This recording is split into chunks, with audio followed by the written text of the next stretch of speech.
here. I really would appreciate any amount of feedback, as this is, as everything is a work in progress.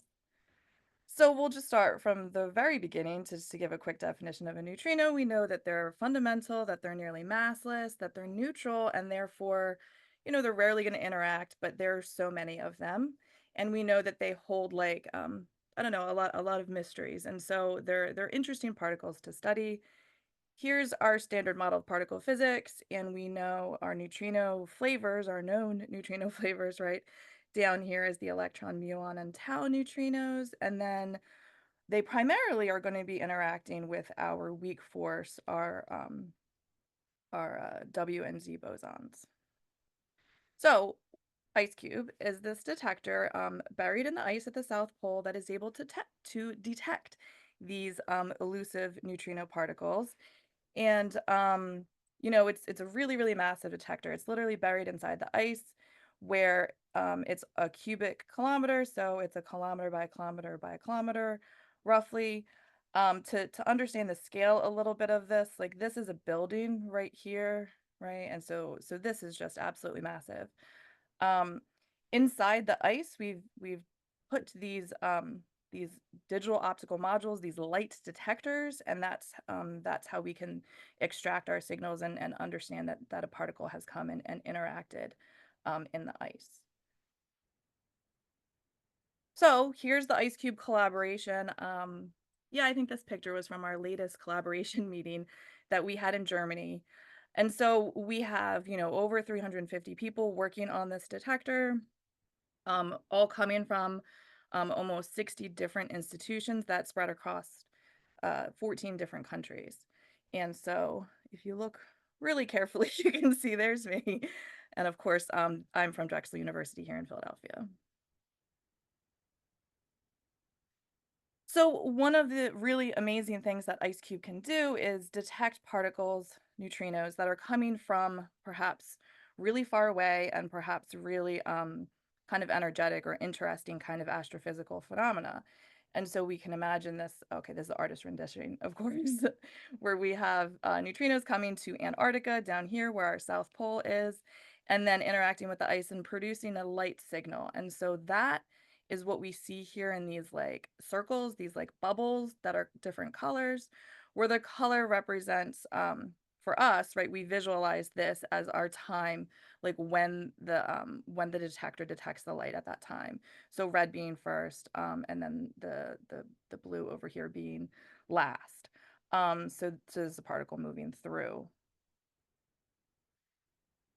So, yeah, so these light sensors, these DOMs, are buried inside the ice. This is an artist rendition again, but this is actually on the left here, a photograph of the deployment of these DOMs going in. And so the DOMs themselves, just to understand the scale, this was us presenting at an outreach event at Drexel. We have one that was used for testing, right? So, but there's actually how many? 5,160 of these that are buried into the ice. Okay, so here's just an animation of kind of like what I was trying to describe a minute ago. The red arrow here is representing a particle coming in, and this particle is producing light from an interaction in the ice. And we see all of these like bubbles appearing, and you see the color as well is changing, where it's okay, in this case started more as green and is ending more as blue. This like rotation here is just to kind of help us get a better sense of what's happening, to be able to see different parts of the detector. Okay, well, and then this is another one actually at the end there. And so what you saw maybe is that there were different kinds of signal to okay. I don't know what that was. All right, sorry. So we can have different event topologies that will that we reconstruct and see in the detector, and those different shapes will depend upon what was happening to the to what, like what kind of particle was coming in, was it a neutrino, flavor was it? Perhaps was it a muon or a different particle? And what kind of interaction was happening as well. And so that then, right, based on the particle physics that we can kind of work backwards to understand, produces these different kinds of shapes, these different kind of topologies. So we define two main categories, one being a cascade that's like more spherical, and then the other one being a track that's more linear. And so with that, let's actually do a poll of this first um, event that we're seeing here. What do you think? Do you think that this is a track, or do you think that this is a cascade? I'll play the beginning of this video again. Um, and so I guess, yeah, can you open like the Yeah, poll if you screen? want to play the beginning and then I'll launch the poll. Perfect.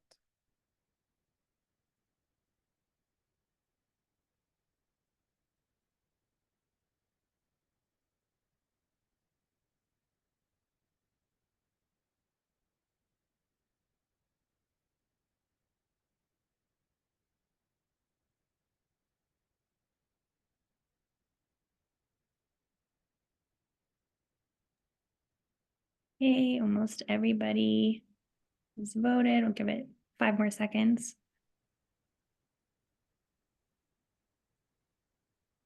Okay. Share the results.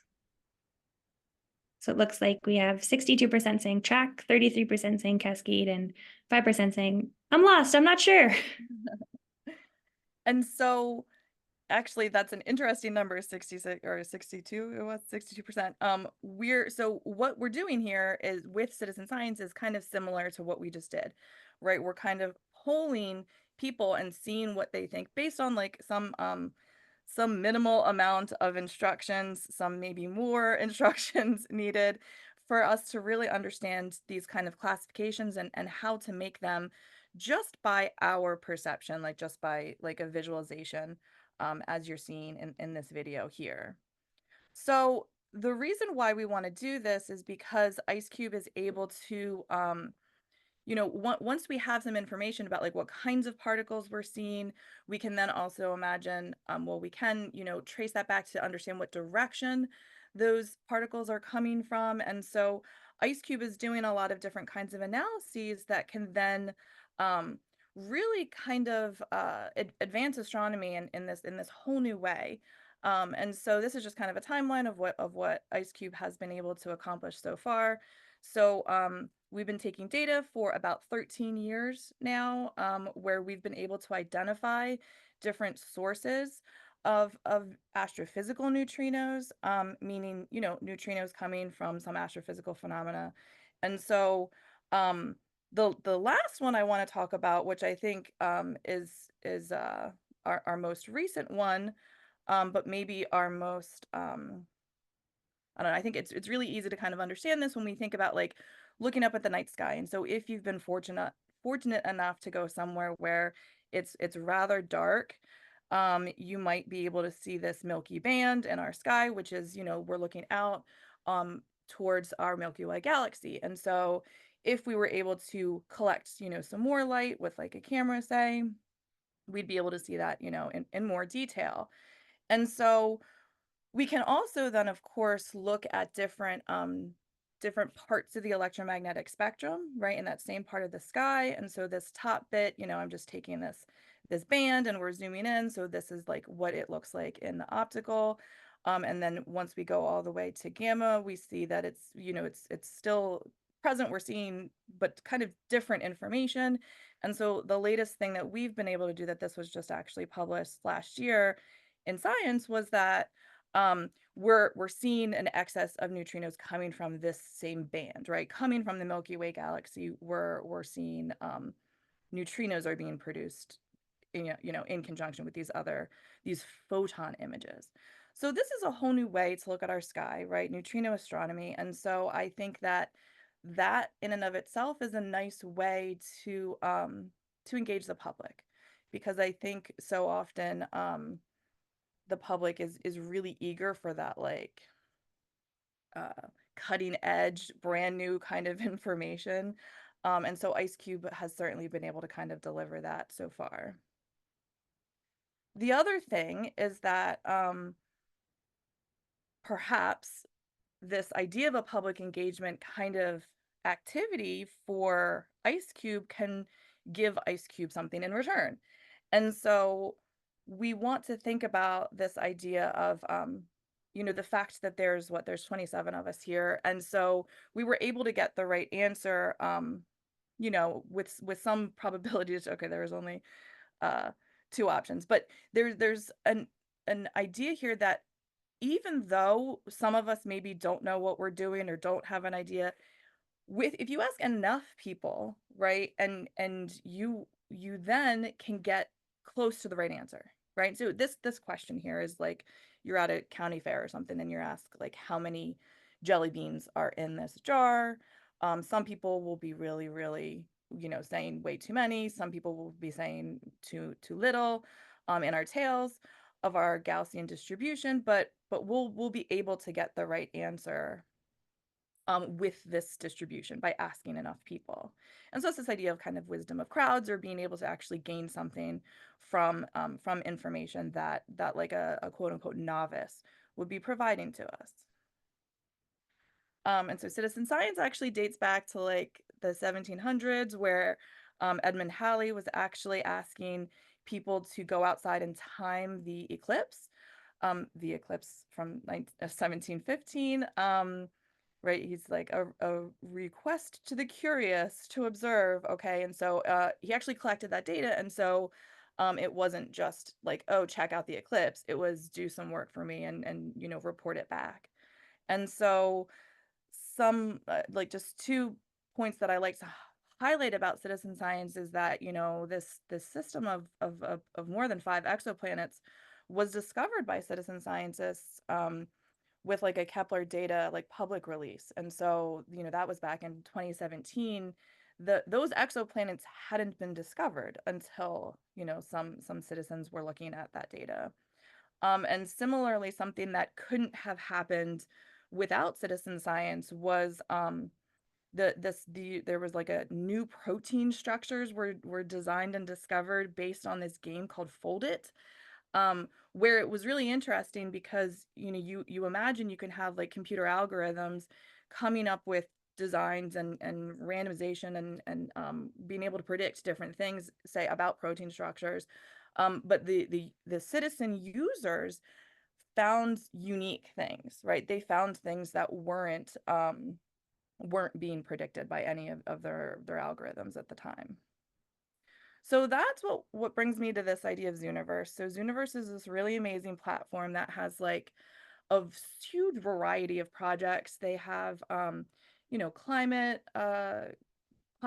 studies. They also have like biology studies.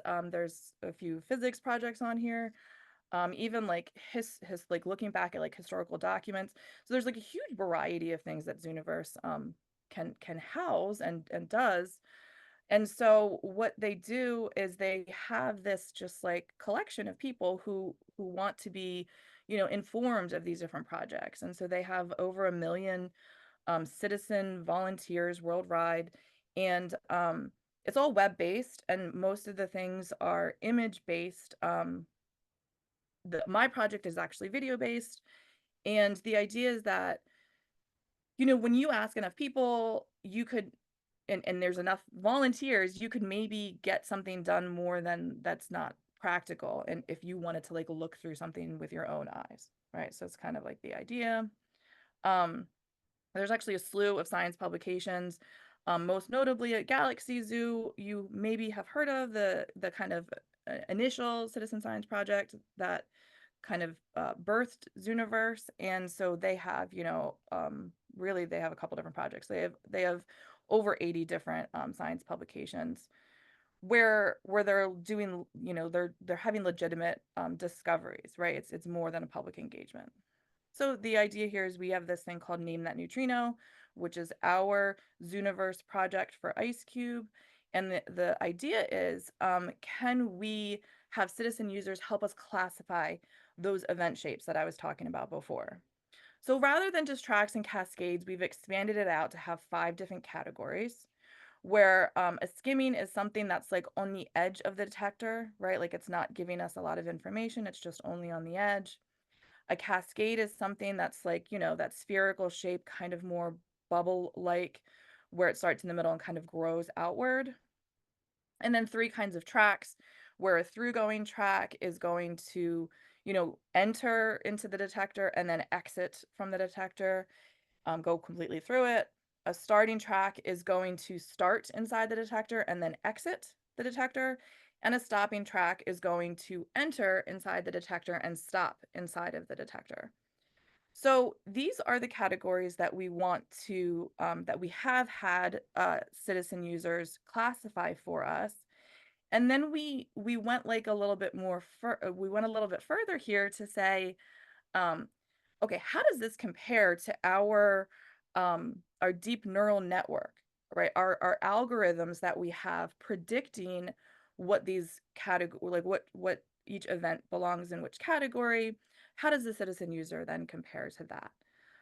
And so we're hoping to well, we are like still in the process here of trying to kind of dig through this, but the idea is, can these things work together, right? Can citizen users work together perhaps with a deep neural network, or do some have, do we have different strengths and weaknesses? And what kind of things can we implement in the future? So this is where we are right now with Name That Neutrino. Our current data set is completed. So that includes over 4,000 events or videos. Zooniverse calls them subjects, just like I showed you before. And then so that corresponds at this point to 171,000 classifications. So that's just like a click. And so we have each video classified at this point 40 different times. So we're asking 40 different people in principle. You can log in and register. So we have over 2,000 volunteers who are registered for this project right now. You don't have to register, but Zooniverse does keep your IP address. So unless you're on like 7 different, or you're using some kind of blocking, so ideally it's only shown to one person at a time. Um, this is the process for getting your Zooniverse project up. Anyone can create a Zooniverse project. It's actually well funded, and the Zooniverse people are really supportive. And so if you want to be featured as like an official Zooniverse project and launched and like sent to the million users that they have this process that you want to go through with beta tests and feedback, both internally and then also through well, in this case we did multiple beta tests, and then they do an official launch for us. You could just start a Zooniverse project tomorrow without doing an official launch, and start collecting data and trying to find. But it is really great to have Zooniverse behind you on this as well. So when you go to the page, um, when we were collecting data, this tutorial would originally pop up, and you would go through and see kind of like the definitions of these 5 different categories. There's also this field guide over on the side, where you're able to see like kind of some frequently asked questions. And then this is the video where you would then be able to play it. Let me see if I can see. Yeah, so okay, yeah, so here's our tutorial that pops up at first. So fortunately or unfortunately, right, you can just click the X and ignore it. So that's one of the things that we need to kind of figure out, how to make sure we're training our citizen users correctly and making sure they know what they're doing.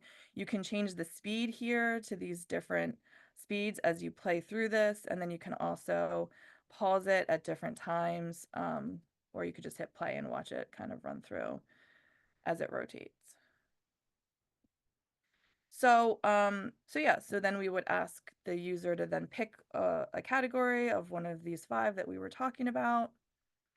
The other really great thing, as both as a training piece but also as a public engagement piece, is that they had these like forum boards that you can go to and ask questions, or discuss different things that you think. And so we've had a pretty large amount of people participating, and a lot of different comments on these questions, mostly about like, oh, this is a really hard one to classify. What do you think? What do you think? And so, so there's been a lot of discussion.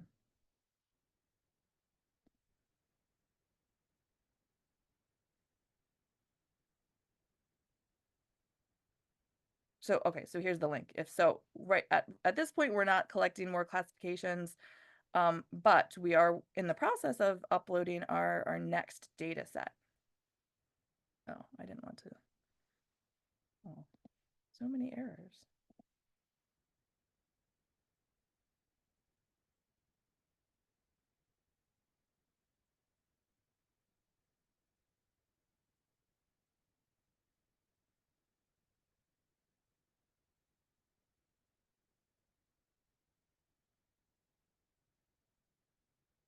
All right, maybe I'll just make this full screen. I don't know if you had a chance to read my slide, but I do want to do a poll for this one. And so, the other thing I want to point out about this data is that we have chosen to look at trigger level data, so it's very noisy. We have coincident events.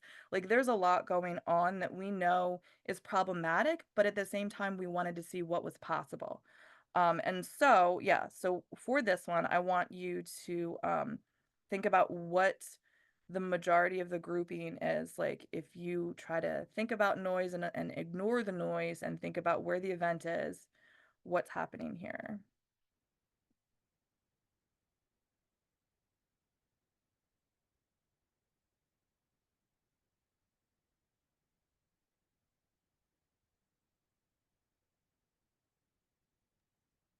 Can't see it through the poll.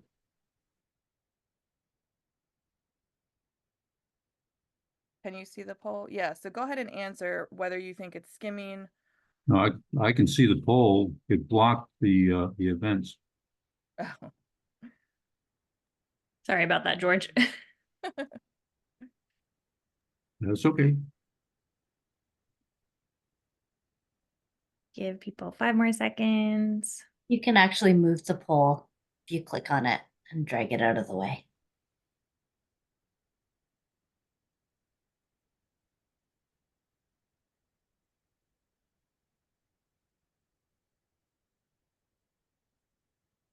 All right, it looks like most people, 72% say skimming.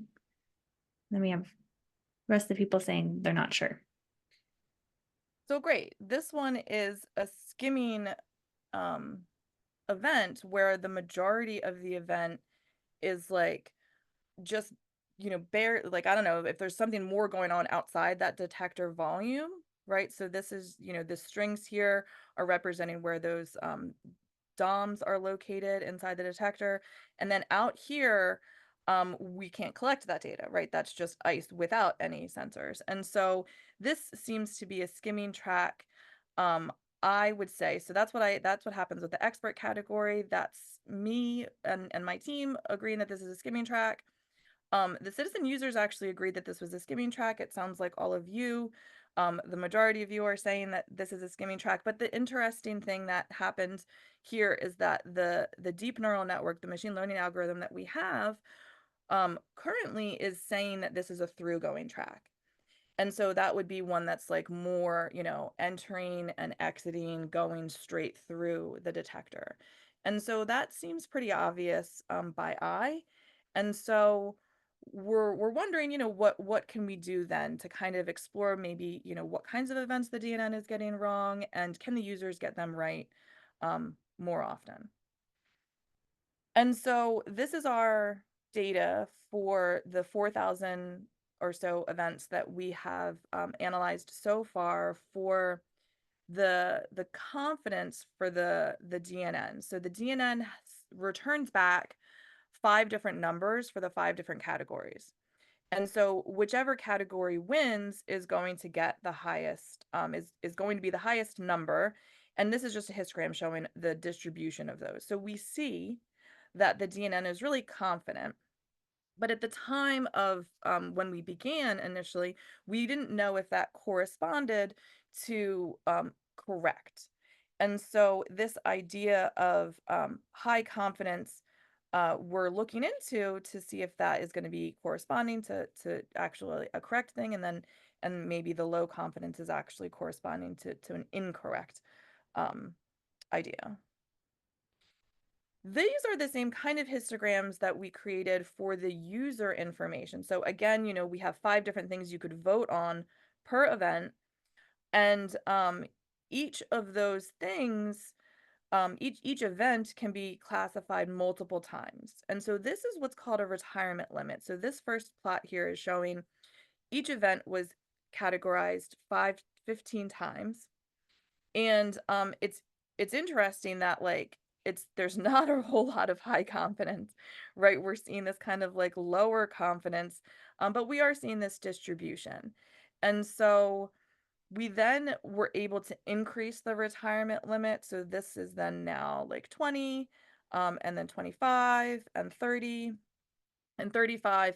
And the thing that we see so far, we're looking into this data a little bit more, but it seems as though higher retirement limits might not be getting us like a higher confidence, which of course we don't know if that corresponds to being correct or not. We'll get to that in a little while, but the idea is that our users are a little bit challenged, right? And this is a difficult task. And so that's one of the things that I've talked to the Zooniverse people about is how our videos, our data, especially being at trigger level with all of the noise and coincident events, is hard to classify. And so we're working on a lot of things to kind of improve that that that for our users, and kind of trying to understand how we can best do that. Before we get to all of that, though, I want to show you some confusion matrices that are showing comparisons between the users, like what the users classify, like which category wins, to the DNN.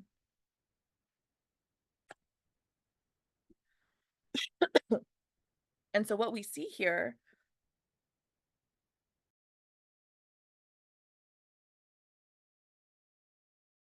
excuse me.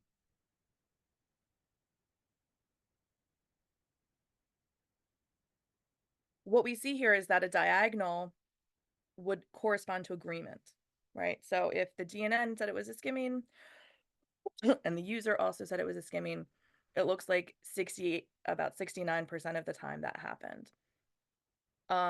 It seemed like cascades were actually more in agreement between the DNN and the users. Excuse me. The left confusion matrix is for a retirement limit of 15. So each event was classified 15 times by the user. And then the right is actually 20. So classified 5 more times. And so the interesting thing here is that like our cascade number goes up. Okay, it's now 92% in agreement with the DNN. But really our skimming went down. It's now 65 as opposed to 69.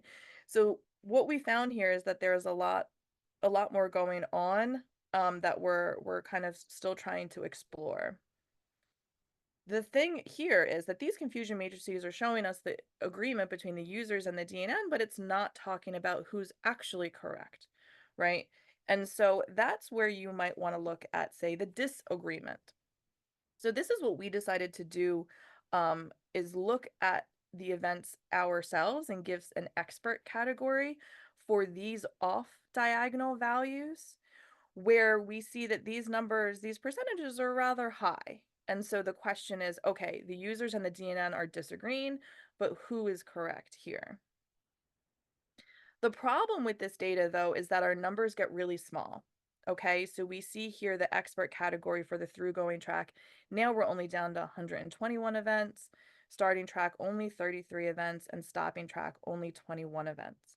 And so it's maybe easy to kind of see that maybe the DNN is better at understanding starting and stopping tracks and not as good at through-going tracks, and perhaps the citizen users are better at the through-going tracks, but they're not very great at the starting and stopping tracks. But really more work has to be done to look into this some more and to be able to have higher statistics than this, since our numbers get so low here in the disagreement. So we've actually published these results in the European Physical Journal Plus. It was a special issue that was focusing on citizen science for physics. And they've done these focus point issues in the past as well. So I definitely suggest you check this out if you're interested in this kind of work with them. So one of the, I want to talk a little bit about what we're going to improve now, and this is maybe where I could imagine you thinking about some feedback for us, is that we want to make the data like a little bit more clearer for the users. And so at a point, we can imagine making the data so clean that there's no reason to have the users, because we're able to completely understand our data and the DNN is able to do just fine.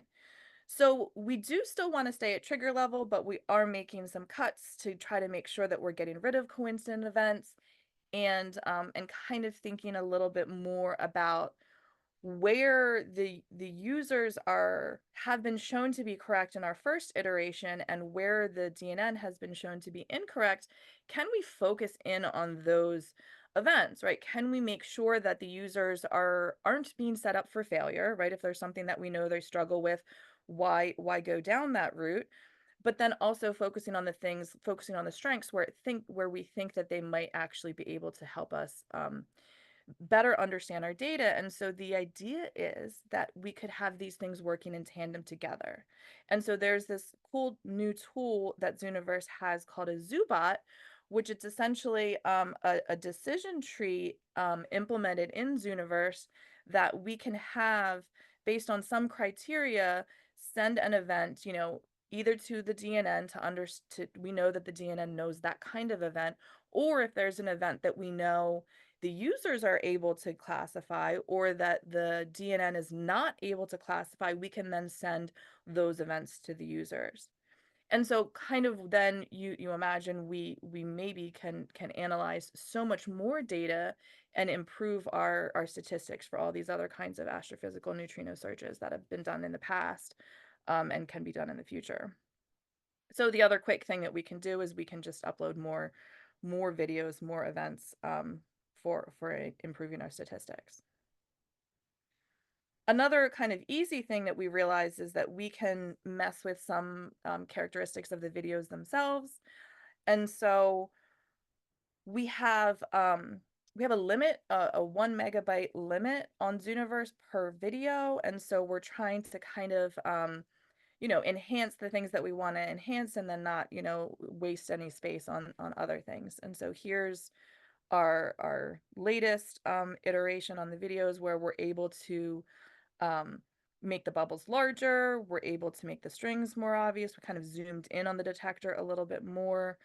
We're going through more of a rotation so you can see more of the detector. And yeah, so that's some of the things that we could kind of easily improve on. The other thing that we've done is talked with Zooniverse some more about like their experiences with other projects, and they recommended we look into what's called Gravity Spy. So this is another Zooniverse project where LIGO scientists are getting citizens to help classify their data. And the interesting thing about the way they have it set up is that they have an unlocked and a locked data set. And so this unlocked, well, first of all, it's pretty motivating. I go on there and I was like, oh man, I got to finish this so I can get to the next one. But also it's kind of serving as like a forced training set, where you want to make sure that you really know what you're doing, on this, and before you move on to the rest of it. And so we can kind of implement some more instructions, I think, where they have to go through this before they can start classifying other things. So that's kind of just the overview I wanted to give you of what I've been working on, this citizen science project called Name That Neutrino, that uses IceCube, um, and is housed on Zooniverse. We have successfully engaged, over 2,000 citizen volunteers who have, aided us in understanding our data in more depth, and then really helping us kind of figure out how we can now best use this tool. And so our next iteration is going to kind of zoom in on and making sure that we can have some useful information provided by the users, and then And then long term, right, be able to maybe have this zoo bot or like some sort of tandem decision tree where we're able to have users and machine learning algorithms kind of work together to further analyze the data.